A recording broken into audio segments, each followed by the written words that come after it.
Hey, it's Joe Amoia, the Smarter Dating Guy, with this week's Smarter Dating Tip.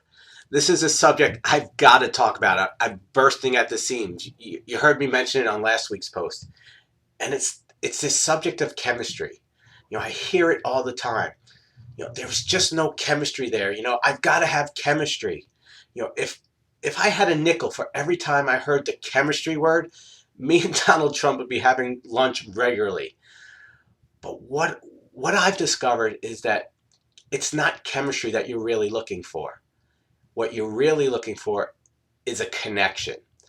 Because I want you to think back to your own life, to those past relationships where you had this, it may have been instant chemistry, where you were all lovey-dovey and this is the guy and he's great and you're planning wedding bells in your head. And then 3 months later, you realize the guy was the biggest jerk. Because what I find very often is that initial chemistry is nothing more than an infatuation or an instant attraction.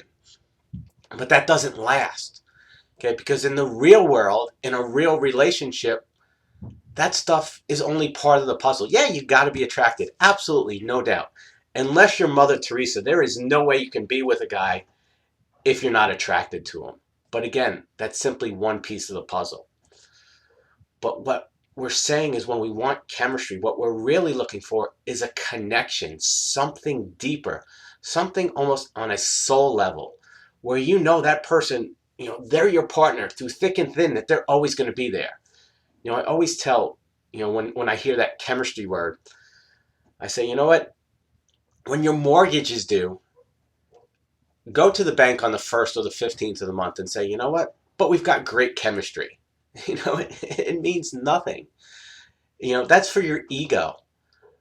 But when you're connected to someone and you're on the same page, there is nothing that life can't throw at you.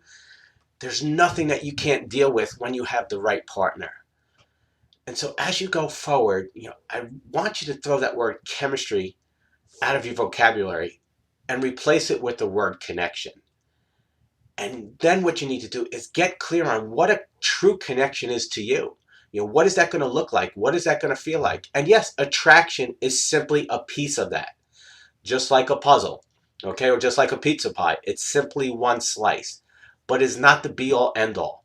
So if you're on this chemistry kick where I've got to have chemistry, if there's no chemistry, he's not the right guy, get over it, okay? Because that, I believe, is probably the biggest obstacle as to why you're still single.